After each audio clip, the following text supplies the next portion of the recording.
क्या आपने कभी सोचा है कि आग पर चलने का यानी फायर वॉकिंग का वेल्थ बनाने से क्या संबंध हो सकता है। पहली नज़र में यह सवाल अजीब लग सकता है। आखिर जलते हुए कोयलों पर चलने का और फाइनेंशियल सक्सेस का क्या कनेक्शन हो सकता है। लेकिन टोनी रॉबिन्स कहते हैं कि फाइनेंशियल फ्रीडम की सबसे बड़ी लड़ाई मार्केट में नहीं बल्कि हमारे दिमाग के अंदर होती है। और शायद इसी वजह से उन्होंने फायर वॉकिंग को सिर्फ एक स्टंट नहीं बल्कि बिलीफ ट्रांसफॉर्मेशन का सिंबल बना दिया। आज हम जानेंगे कि कैसे टोनी रॉबिन्स ने अपने जीवन के स्ट्रगल्स को फाइनेंशियल विजडम में बदला और कैसे उनके प्रिंसिपल्स आज भी लाखों लोगों को वेल्थ क्रिएट करने में मदद कर रहे हैं। Welcome to SBV mind forge, जहां हम बात करते हैं फाइनेंस और साइकोलॉजी की, ताकि आप पैसों को सिर्फ कमाना ही नहीं बल्कि समझना भी सीख सकें। तो चलिए शुरू करते हैं। आज की दुनिया में फाइनेंशियल इलिटरेसी एक बहुत बड़ी समस्या है। आपको ये जानकर हैरानी हो सकती है कि दुनिया भर में लोगों का सिर्फ लगभग 30% हिस्सा ही फाइनेंशियल लिटरेसी के बेसिक कॉन्सेप्ट्स को समझता है। लेकिन सवाल ये है, आखिर फाइनेंशियल इलिटरेसी इतनी ज़्यादा क्यों है? टोनी रॉबिन्स के मुताबिक इसका एक बड़ा कारण है हमारा पैसों के साथ इमोशनल रिलेशनशिप। जब हम पैसे की बात करते हैं तो फियर, अनसर्टेनिटी और सेल्फ डाउट सामने आ जाते हैं, और यही इमोशंस कई लोगों को फाइनेंशियल एजुकेशन लेने से रोक देते हैं। रॉबिन्स कहते हैं, फाइनेंशियल एजुकेशन सिर्फ नंबर्स का गेम नहीं है, ये माइंडसेट का गेम है।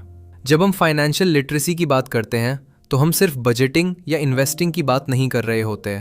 हम बात कर रहे होते हैं उन बिलीव्स और फियर्स की जो हमें सही डिसीजंस लेने से रोक देते हैं। और जब माइंडसेट गलत हो तो डिसीजंस भी अक्सर गलत हो जाते हैं। यही समझ टोनी रॉबिन्स की फाइनेंशियल फिलॉसफी की फाउंडेशन है। फाइनेंशियल मास्टरी की असली शुरुआत। अब एक सिंपल एग्जाम्पल लेते हैं। मान लीजिए एक इंटेलिजेंट व्यक्ति स्टॉक्स में इन्वेस्ट करता है, उसके पास अच्छी इनकम है, अच्छी एजुकेशन है, लेकिन अगर उसे मार्केट के फ्लक्चुएशंस और रिस्क मैनेजमेंट की समझ नहीं है तो वो इमोशनल डिसीजंस ले सकता है। कभी पैनिक में शेयर्स बेच देगा, कभी ग्रीड में गलत जगह इन्वेस्ट कर देगा और धीरे धीरे उसका पैसा नुकसान में जा सकता है। अब इसका उल्टा सोचिए, एक ऐसा इन्वेस्टर जो फाइनेंशियल लिटरेसी को समझता है, जो डाइवर्सिफिकेशन और लॉन्ग टर्म इन्वेस्टिंग की पावर जानता है, वो मार्केट के टेम्परेरी अप्स एंड डाउन से घबराता नहीं और समय के साथ वेल्थ क्रिएट करता है। यही फर्क है नॉलेज और गेस वर्क में। टोनी रॉबिन्स की टीचिंग्स इतनी इम्पैक्टफुल इसीलिए है, उन्होंने खुद फाइनेंशियल एजुकेशन सीखी, अपनी गलतियों से सीखा और फिर उस नॉलेज को मिलियंस लोगों तक पहुंचाया। उनके लिए फाइनेंशियल लिटरेसी कोई ऑप्शनल स्किल नहीं है, ये एक लाइफ स्किल है, एक ऐसी स्किल जो हर इंसान को सीखनी चाहिए। और जब आप पैसों को समझना शुरू कर देते हैं तो आप सिर्फ अपने बैंक अकाउंट को नहीं, अपनी पूरी सोच को बदलना शुरू कर देते हैं। लेकिन ये तो सिर्फ शुरुआत है। अब सवाल ये है, टोनी रॉबिन्स के वो कौन से कोर प्रिंसिपल्स हैं जो आम लोगों को फाइनेंशियल फ्रीडम की तरफ ले जा सकते हैं। चलिए अगले चैप्टर में उन पावरफुल प्रिंसिपल्स को समझते हैं। अब तक हमने ये समझा कि फाइनेंशियल सक्सेस सिर्फ नंबर्स का गेम नहीं है, ये माइंडसेट का गेम है। लेकिन एक सवाल अभी भी बाकी है। जब पैसा इन्वेस्ट करने की बात आती है तो सबसे बड़ा डर क्या होता है? कहीं मेरा पैसा डूब ना जाए। और यही हमें टोनी रॉबिन्स की फाइनेंशियल मास्टरी के सबसे इंपॉर्टेंट प्रिंसिपल तक लेकर आता है, रिस्क मैनेजमेंट। अक्सर लोग सोचते हैं कि ज्यादा रिटर्न कमाने के लिए ज्यादा रिस्क लेना जरूरी है, लेकिन टोनी रॉबिन्स इस सोच को चैलेंज करते हैं। उनके मुताबिक सक्सेसफुल इन्वेस्टर्स रिस्क को अवॉइड नहीं करते, वो उसे समझते हैं। यानी असली गेम ये नहीं है कि आप कितना रिस्क ले रहे हैं, असली गेम ये है कि आप उस रिस्क को कितनी अच्छी तरह मैनेज कर रहे हैं। और यही बात एवरेज इन्वेस्टर्स और सक्सेसफुल इन्वेस्टर्स के बीच फर्क पैदा करती है। तो रिस्क मैनेजमेंट का प्रैक्टिकल मतलब क्या है? इसका मतलब है अपने पोर्टफोलियो को इस तरह डिजाइन करना कि अगर एक इन्वेस्टमेंट एक्सपेक्टेड परफॉर्मेंस ना दे तो बाकी इन्वेस्टमेंट्स आपके पोर्टफोलियो को संभाल सकें। सीधे शब्दों में, अपने सारे एग्स एक की बास्केट में मत रखिए, क्योंकि अगर वो टोकरी गिर गई तो सब कुछ एक साथ टूट सकता है। इसीलिए एक बैलेंस्ड और डाइवर्सिफाइड पोर्टफोलियो फाइनेंशियल सेफ्टी का एक इम्पॉर्टेंट पिलर माना जाता है। ये प्रॉफिट्स की गारंटी नहीं देता, लेकिन ये लॉसेस को कंट्रोल करने में मदद जरूर करता है। मान लीजिए दो इन्वेस्टर्स हैं। पहला इन्वेस्टर अपना लगभग सारा पैसा सिर्फ एक कंपनी के स्टॉक में लगा देता है कि ये स्टॉक कभी नीचे नहीं जाएगा, लेकिन फिर मार्केट में अचानक गिरावट आ जाती है और उसका पोर्टफोलियो बुरी तरह प्रभावित हो जाता है। अब दूसरे इन्वेस्टर को देखिए, उसने अपना पैसा अलग अलग एसेट्स में डिवाइड किया है, कुछ स्टॉक्स में, कुछ बॉन्ड्स में, कुछ एडिशनल इन्वेस्टमेंट ऑप्शंस में। मार्केट गिरने पर उससे भी नुकसान होता है, लेकिन उसका पूरा फाइनेंशियल फ्यूचर खतरे में नहीं पड़ता। यही डाइवर्सिफिकेशन की पावर है। यही रिस्क मैनेजमेंट की पावर है और शायद यहाँ टोनी रॉबिन्स का सबसे गहरा लेसन छुपा हुआ है। वेल्थ क्रिएट करने वाले लोग सिर्फ रिटर्न्स के पीछे नहीं भागते, वो पहले अपने डाउन साइड को प्रोटेक्ट करते हैं, क्योंकि फाइनेंशियल फ्रीडम सिर्फ पैसा कमाने से नहीं आती। फाइनेंशियल फ्रीडम तब आती है जब आप अपने पैसों को बचाना भी सीख जाते हैं, और जब आप रिस्क को दुश्मन नहीं बल्कि एक रियलिटी के रूप में देखना शुरू कर देते हैं, तब आप इन्वेस्टर की तरह सोचना शुरू कर देते हैं। लेकिन सिर्फ रिस्क मैनेज कर लेना ही काफी नहीं है। सवाल ये है, आखिर वेल्दी लोग ऐसे कौन से हैबिट्स और प्रिंसिपल्स फॉलो करते हैं जो उन्हें आम इन्वेस्टर्स से अलग बनाते हैं। चलिए अगले चैप्टर में इस राज को समझते हैं।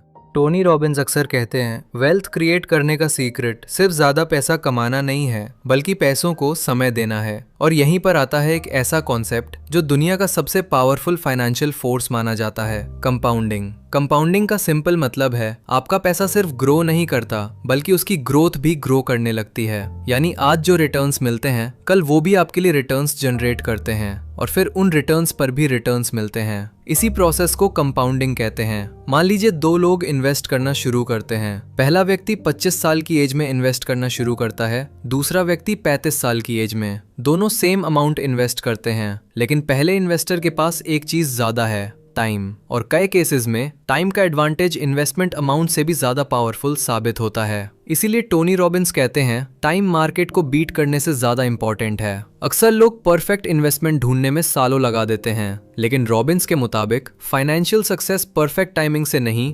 कंसिस्टेंट पार्टिसिपेशन से आती है। मार्केट कब ऊपर जाएगा कब नीचे आएगा ये प्रेडिक्ट करना मुश्किल है, लेकिन डिसिप्लिन इन्वेस्टिंग को कंटिन्यू रखना आपके कंट्रोल में है। शायद इसीलिए वेल्दी लोग सिर्फ रिटर्न्स पर फोकस नहीं करते, वो कंसिस्टेंसी पर फोकस करते हैं, क्योंकि वेल्थ एक दिन में क्रिएट नहीं होती, वो हजारों डिसिप्लिन डिसीजंस का रिजल्ट होती है। और जब कंपाउंडिंग का इफेक्ट दिखना शुरू होता है तो ग्रोथ एक्सपोनेंशियल लगने लगती है। ये ओवरनाइट सक्सेस नहीं होती, ये डिलेड सक्सेस होती है। लेकिन सिर्फ पैसा इन्वेस्ट कर देना ही काफी नहीं है। सवाल ये है, आखिर हम अपने इमोशंस को कैसे कंट्रोल करें ताकि हम लॉन्ग टर्म प्लान से भटक ना जाएं।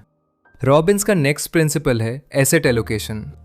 एसेट एलोकेशन का मतलब है अपने इन्वेस्टमेंट्स को अलग अलग एसेट्स में डिस्ट्रीब्यूट करना। ये जरूरी है क्योंकि मार्केट कंडीशंस लगातार बदलती रहती हैं, इसीलिए अपने इन्वेस्टमेंट्स को अलग अलग सेक्टर्स में डिस्ट्रीब्यूट करना समझदारी है। लेकिन यहाँ लोग एक बड़ी गलती करते हैं, सेमिनार्स पर ओवर रिलायंस। लोग सोचते हैं कि सिर्फ सेमिनार्स अटेंड करने से फाइनेंशियल सक्सेस मिल जाएगी, लेकिन सच ये है सेमिनार्स नॉलेज देते हैं, एक्शन रिजल्ट्स देता है। जब तक आप सीखी हुई बातों को इम्प्लीमेंट नहीं करते तब तक आपके फाइनेंशियल गोल्स सिर्फ गोल्स ही बने रहते हैं। सीखना जरूरी है, लेकिन उससे भी ज्यादा जरूरी है एक्शन लेना। अगर आप एक सेमिनार अटेंड करते हैं लेकिन उसके बाद कुछ भी नहीं बदलते तो आप सिर्फ टाइम और पैसा वेस्ट कर रहे हैं। लेकिन अगर आप एक आइडिया को भी अप्लाई कर देते हैं तो वही नॉलेज आपकी फाइनेंशियल सिचुएशन बदल सकती है। एक और कॉमन मिस्टेक है पर्सनल स्ट्रैटेजीज को इग्नोर करना। हर व्यक्ति की फाइनेंशियल सिचुएशन अलग होती है, इसलिए वेल्थ बिल्डिंग में कॉपी पेस्ट स्ट्रैटेजी नहीं चलती। अब सवाल ये है, आखिर माइंडसेट और साइकोलॉजी का वेल्थ क्रिएशन में कितना बड़ा रोल होता है। चलिए समझते हैं।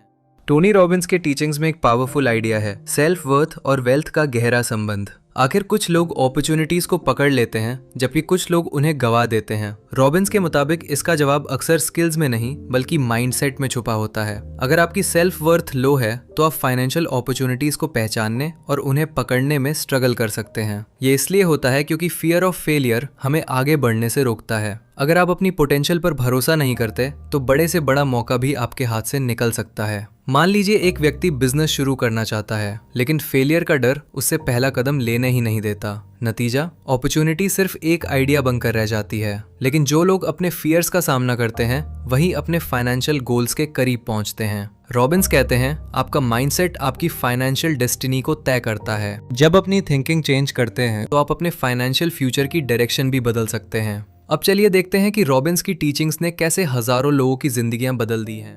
टोनी रॉबिन्स का एक बहुत इंटरेस्टिंग इंसाइट है, इमोशनल स्पेंडिंग अक्सर एक कोपिंग मैकेनिज्म होती है। जब लोग फाइनेंशियली स्ट्रेस्ड, एंग्जाइड या इमोशनली ओवरवेल्म्ड होते हैं तो कई बार वो अपनी प्रॉब्लम्स सॉल्व करने की जगह खुद को टेम्परेरीली बेटर फील कराने के लिए इम्पल्सिव परचेजेस करने लगते हैं। नई शॉपिंग, नए गैजेट्स या फिर अननेसेसरी एक्सपेंसेस। लेकिन प्रॉब्लम ये है कि ये खुशी टेम्परेरी होती है जबकि उसका फाइनेंशियल इम्पैक्ट काफी लंबे समय तक रहता है। रॉबिन्स कहते हैं कि वेल्थ सिर्फ बैंक अकाउंट के नंबर्स का नाम नहीं है, वेल्थ आपके इमोशनल और साइकोलॉजिकल वेलबींग से भी जुड़ी हुई है। अगर आप अपनी इमोशंस को मैनेज नहीं कर पाते तो पैसों को मैनेज करना भी मुश्किल हो जाता है। मान लीजिए किसी व्यक्ति का दिन बहुत स्ट्रेसफुल रहा, वो ऑनलाइन शॉपिंग खोलता है और बिना ज़रूरत की चीज़ें खरीद लेता है। उस पल उसे अच्छा महसूस होता है, लेकिन महीने के एंड में बजट बिगड़ जाता है। दूसरी तरफ जो लोग अपने स्पेंडिंग डिसीजंस को इमोशंस के बजाय गोल्स से कनेक्ट करते हैं,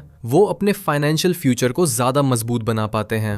रॉबिन्स कहते हैं, चेजिंग वेल्थ आपको वेल्थ से दूर कर सकती है। इसका मतलब ये है कि अगर आप सिर्फ पैसा कमाने के पीछे भाग रहे हैं तो शायद आप उन वैल्यूज और हैबिट्स को इग्नोर कर रहे हैं जो असली वेल्थ क्रिएट करती हैं, क्योंकि वेल्थ एक डेस्टिनेशन नहीं, एक डिसिप्लिन्ड प्रोसेस है। की टेकअवेज फॉर फाइनेंशियल एम्पावरमेंट। अगर हम टोनी रॉबिन्स की टीचिंग्स को एक लाइन में समझें तो फाइनेंशियल एम्पावरमेंट एक ऑनगोइंग जर्नी है।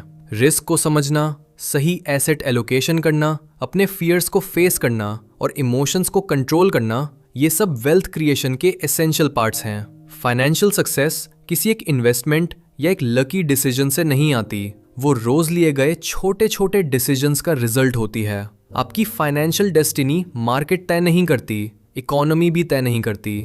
बहुत हद तक आपकी डेली हैबिट्स, डिसीजंस और माइंडसेट ही आपकी फाइनेंशियल फ्यूचर को शेप करते हैं। तो सवाल ये है, क्या आप तैयार हैं अपनी फाइनेंशियल डेस्टिनी का कंट्रोल अपने हाथों में लेने के लिए? अगर जवाब हाँ है तो सिर्फ इंफॉर्मेशन कलेक्ट मत कीजिए, एक्शन लीजिए। आज एक नया फाइनेंशियल हैबिट शुरू कीजिए, आज एक बेहतर डिसीजन लीजिए और आज ही अपने फ्यूचर सेल्फ के लिए एक कमिटमेंट कीजिए, क्योंकि फाइनेंशियल लिटरेसी सिर्फ एक स्किल नहीं, ये फ्रीडम का रास्ता है। यही टोनी रॉबिन्स का सबसे बड़ा मैसेज है। अपनी सोच बदलिए और धीरे धीरे अपनी फाइनेंशियल जिंदगी भी बदल दीजिए।